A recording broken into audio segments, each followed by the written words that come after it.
आणि आता दिवसभरातल्या मोठ्या टॉप 9 आपण बातम्या बघूयात। नितीन गडकरींसाठी भाजपचं बूथचे घर चलो अभियान। नागपुरातील 2088 बूथवर भाजपचं अभियान सुरू असेल आणि बूथ आणि बूथमधील मतदारांच्या घरी ते भेट देतील। अमरावती लोकसभा मतदारसंघातील महाविकास आघाडीचे उमेदवार बळवंत वानखडे आज अर्ज दाखल करणार। नेहरू मैदान ते जिल्हाधिकारी कार्यालयापर्यंत महारॅली काढत शक्ती प्रदर्शन केलं असं जाणार।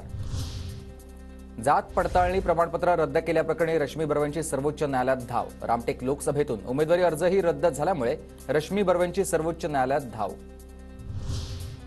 ठाकरे गटाच्या 40 प्रचारकांची यादी जाहीर। सुभाष देसाई, संजय राऊत, अनंत गीते, अरविंद सावंत, आमदार भास्कर जाधव यांच्यासह अनेक नेत्यांचा समावेश।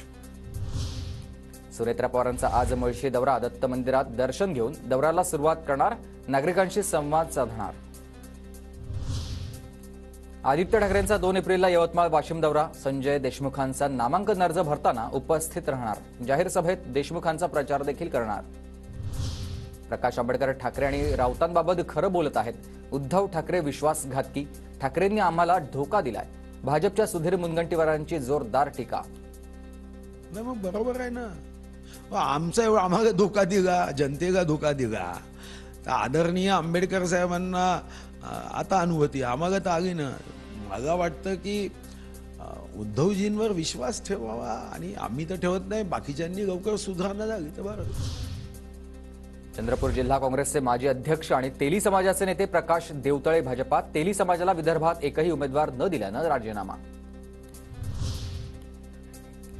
पहिल्या टप्प्यात आज 3 पर्यंत अर्ज मागे घेण्याची वेळ। मतांचं विभाजन टाळण्यासाठी अपक्षांच्या मनधरणीचे प्रयत्न। प्रत्येक मोठ्या पक्षाकडून बंडखोर आणि अपक्षांची मनधरणी।